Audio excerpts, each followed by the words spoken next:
अस्सलाम वालेकुम दोस्तों। आज हम डिस्कस कर रहे हैं मैग्नेटिक फील्ड। दोस्तों, इससे पहले हम दो किस्म के फील्ड्स को पढ़ चुके हैं। एक को हम कहते हैं ग्रेविटेशनल फील्ड, और ये ग्रेविटेशनल फील्ड जो है it is due to the mass. मतलब ये है कि मैटर के पास एक प्रॉपर्टी होती है जिसको हम मास कहते हैं, और उस मास की वजह से ग्रेविटेशनल फील्ड प्रोड्यूस होता है। यानी कि एक मास के इर्द गिर्द ऐसा रीजन, ऐसा स्पेस जिस स्पेस के अंदर एक मास दूसरे मास पे फोर्स ऑफ अट्रैक्शन लगाते हैं, वो स्पेस को हम ग्रेविटेशनल फील्ड कहते हैं। जिसका सबसे अहम एग्जांपल ज़मीन है। ज़मीन तमाम ऑब्जेक्ट्स को अपनी तरफ खींचती है। यानी ज़मीन के इर्द गिर्द एक ऐसा स्पेस, एक ऐसा रीजन जिसके अंदर ज़मीन दूसरे ऑब्जेक्ट पे फोर्स अप्लाई करे, उस स्पेस को हम ग्रेविटेशनल फील्ड कहते हैं। और दूसरा फील्ड जो है वो इलेक्ट्रिक फील्ड है, और ये electric field it is due to the charge. मतलब ये कि मैटर के पास एक और प्रॉपर्टी होती है जिसको हम चार्ज कहते हैं। उस चार्ज की वजह से एक चार्ज दूसरे चार्ज पे फोर्स ऑफ अट्रैक्शन या फोर्स ऑफ रिपल्शन लगाती है। यानी कि एक चार्ज के इर्द गिर्द वो स्पेस, वो रीजन जिसके अंदर एक चार्ज दूसरे चार्ज पे फोर्स लगाए, उसको हम इलेक्ट्रिक फील्ड कहते हैं। तीसरा आज हम पढ़ेंगे मैग्नेटिक फील्ड। मैग्नेटिक फील्ड को हम यूँ डिफाइन करते हैं कि the space around the magnet or moving charge within which it exert force on other magnet or moving charge is called magnetic field. जिस तरह हम इलेक्ट्रिक फील्ड को हम ई से रिप्रेजेंट करते हैं, इस तरह मैग्नेटिक फील्ड को हम बी से रिप्रेजेंट करते हैं, और ये एक वेक्टर क्वांटिटी है। और मैग्नेटिक फील्ड को रिप्रेजेंट करने के लिए हम मैग्नेटिक लाइंस यूज़ करते हैं। जिस तरह इलेक्ट्रिक फील्ड को रिप्रेजेंट करने के लिए हम इलेक्ट्रिक लाइंस यूज़ करते थे।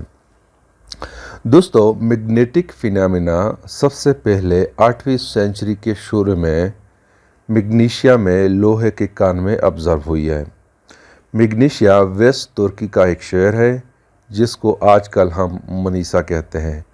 मैग्नीशिया में लोहे के कान में एक लोड स्टोन पाया गया, और उस लोड स्टोन को हम आजकल परमानेंट मैग्नेट कहते हैं। इस मैग्नेट के पास उस वक्त जो करैक्टरिस्टिक पाए गए, उनमें एक करैक्टरिस्टिक ये था कि माइनर्स यानी वहाँ के मजदूर जो थे, उन्होंने ये ऑब्ज़र्व किया कि ये लोड स्टोन लोहे के ऑब्जेक्ट को अपनी तरफ अट्रैक्ट करती है, या दूसरे मैग्नेट को भी अपनी तरफ अट्रैक्ट करती है। दूसरा करैक्टरिस्टिक उसमें यह पाया गया कि अगर कोई आयरन का पीस उस लोड स्टोन को टच करता है, तो टच करने के बाद आयरन का पीस जो है वो मैग्नेटाइज हो जाता है। उसके बाद 12 सेंचुरी में एक needle shape piece of magnet को फ्रीली सस्पेंड किया गया। सस्पेंड करने के बाद ये देखा गया कि बावजूद इसके कि उसके इर्द गिर्द कोई मैग्नेट नहीं है, मैग्नेट का एक एंड ज़मीन के नॉर्थ पोल की तरफ मूव करता है, और दूसरा एंड जो है वो साउथ की तरफ मूव करता है। यानी जब मैग्नेट को फ्रीली सस्पेंड किया गया और उसके इर्द गिर्द कोई भी मैग्नेट नहीं था, तो ये ऑब्जर्व किया गया कि उसका एक एंड जो है वो ज़मीन के नॉर्थ पोल की तरफ जाता है, और वो उस एंड को रेड कलर से पेंट किया गया पहचानने के लिए, और उस एंड को नॉर्थ पोल कहा गया। और दूसरा एंड जो है वो साउथ पोल की तरफ चला गया, उस पोल को साउथ पोल कहते हैं। तो ये ऑब्जर्व किया गया कि सिमिलर एंड्स जो है यानी नॉर्थ पोल और नॉर्थ पोल ये एक दूसरे को रिपेल करते हैं, और अपोजिट पोल्स जो है यानी नॉर्थ पोल और साउथ पोल वो एक दूसरे को अट्रैक्ट करते हैं। तो इससे ये अंदाजा लगाया गया कि मैग्नेट बगैर टच किए हुए दूसरे मैग्नेट पे फोर्स अप्लाई करता है। तो इसका मतलब यह है कि इस मैग्नेट के अराउंड एक ऐसा रीजन है जिस रीजन के अंदर ये मैग्नेट दूसरे मैग्नेट पे फोर्स अप्लाई करते हैं। उस रीजन को मैग्नेटिक फील्ड कहते हैं। जैसे कि मैंने पहले इसकी डिफिनेशन की कि मैग्नेट के इर्द गिर्द वो स्पेस जिसके अंदर वो दूसरे मैग्नेट पे फोर्स अप्लाई करें, उसको हम मैग्नेटिक फील्ड कहते हैं। दोस्तों, जिस तरह इलेक्ट्रिक फील्ड को टेस्ट करने के लिए हम इलेक्ट्रिक टेस्ट चार्ज यूज़ करते हैं। यानी फॉर एग्ज़ाम्पल अगर ये एक रीजन है और इस रीजन में इलेक्ट्रिक फील्ड है और हम इसको टेस्ट करना चाहें, इसकी डायरेक्शन फाइंड आउट करना चाहें या इसकी स्ट्रेंथ फाइंड आउट करना चाहें, तो इसके लिए हम टेस्ट चार्ज यूज़ करते हैं।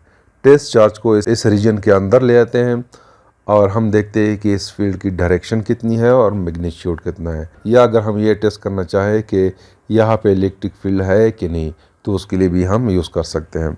तो इस तरह मैग्नेटिक फील्ड को टेस्ट करने के लिए हम कंपास नीडल यूज़ करते हैं।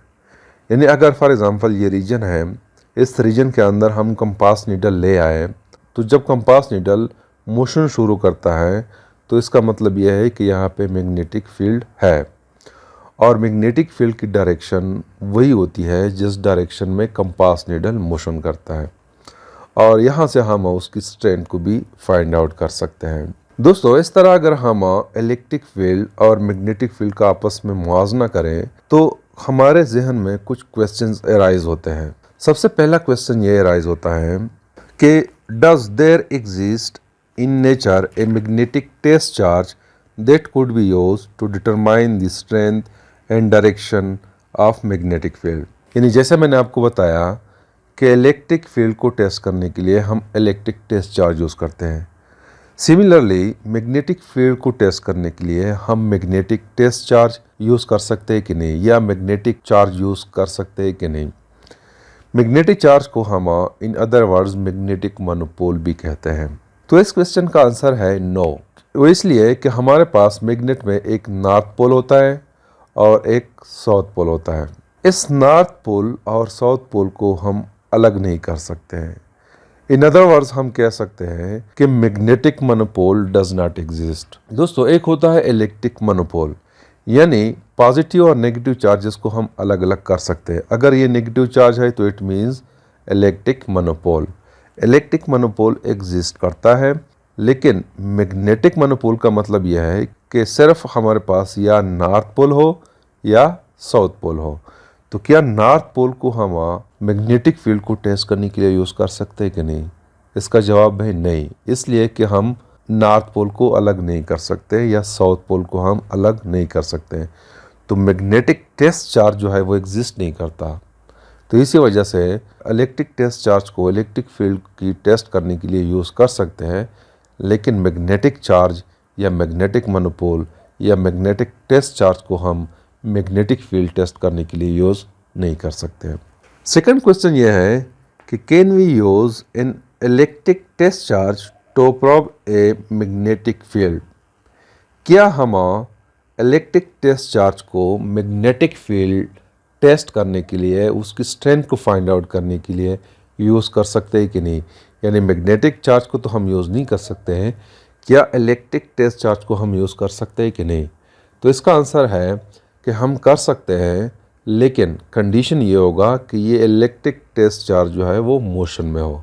जब मोशन में हो तो तब हम यूज़ कर सकते हैं, इसलिए कि जब इलेक्ट्रिक टेस्ट चार्ज मोशन में हो तो वो मैग्नेटिक फील्ड प्रोड्यूस करता है। तो जब मैग्नेटिक फील्ड प्रोड्यूस करता है तो हम दूसरे मैग्नेटिक फील्ड को फाइंड आउट कर सकते हैं उसके ज़रिए। तीसरा क्वेश्चन ये है कि if electric charges in motion can be used to prove a magnetic fields, can electric charges in motion also produce magnetic fields. तो ये कहता है कि अगर हम जब चार्जेस मोशन में हो उसको हम मैग्नेटिक फील्ड को टेस्ट करने के लिए यूज़ कर सकते हैं, तो क्या इलेक्ट्रिक चार्जेस जब मोशन में हो खुद ब खुद मैग्नेटिक फील्ड प्रोड्यूस करता है कि नहीं? तो इसका आंसर है यस। जब चार्जेस मोशन में हो तो वो मैग्नेटिक फील्ड प्रोड्यूस करता है। फोर्थ क्वेश्चन यह है कि in electrostatics we associated an electric potential energy with the test charge in electric field. Is there a magnetic potential energy associated with moving test charge in a magnetic field? इसका मतलब यह है कि जिस तरह हम इलेक्ट्रोस्टैटिक में पढ़ते हैं कि इलेक्ट्रिक पोटेंशियल एनर्जी एक टेस्ट चार्ज के साथ एसोसिएटेड होती है इलेक्ट्रिक फील्ड में, तो क्या मैग्नेटिक फील्ड में मूविंग चार्जेस के साथ मैग्नेटिक पोटेंशियल एनर्जी एसोसिएटेड होती है कि नहीं? तो इसका आंसर है नो, इसलिए कि यहाँ पे फोर्स जो है वो डिपेंड कर रहा है वेलोसिटी पे, और ऐसे फोर्सेस नॉन कंजर्वेटिव होते हैं जो वेलोसिटी पे डिपेंड करता है। और पोटेंशियल एनर्जी के लिए हमें कंजर्वेटिव फोर्स चाहिए होता है। पांचवा ये कि इलेक्ट्रिक चार्ज और फील्ड के दरमियान हम एक रिलेशन शो करते हैं, जैसे कि आपको यहाँ पे नज़र आ रहा है। ये शो कर रहा है relationship between the electric charge and electric field. It tells us के जब इलेक्ट्रिक चार्ज हो तो इलेक्ट्रिक फील्ड भी होता है, यानी इलेक्ट्रिक चार्ज की मौजूदगी में इलेक्ट्रिक फील्ड ज़रूरी है। और जब इलेक्ट्रिक फील्ड है तो इसका मतलब यह है कि बाकी चार्जेस पे उस फील्ड के अंदर इलेक्ट्रिक फोर्स भी होगा। यानी अगर इलेक्ट्रिक चार्ज है तो इलेक्ट्रिक फील्ड है, और अगर इलेक्ट्रिक फील्ड है तो दूसरे चार्जेस पे इलेक्ट्रिक फोर्स भी होगा। तो सिमिलर रिलेशन क्या हम मैग्नेटिक फील्ड के लिए या मैग्नेटिक चार्ज के लिए यूज़ कर सकते हैं कि नहीं?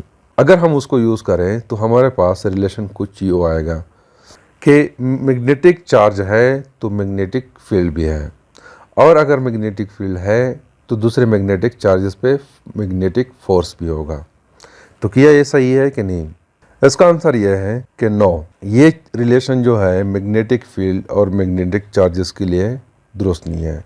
वो इसलिए कि magnetic charge does not exist. तो हमारे पास जो करेक्ट रिलेशन आएगा वो कुछ ये होगा कि moving electric charge produce magnetic field, और जब मैग्नेटिक फील्ड है तो बाकी मूविंग इलेक्ट्रिक चार्जेस पे मैग्नेटिक फोर्स होगा।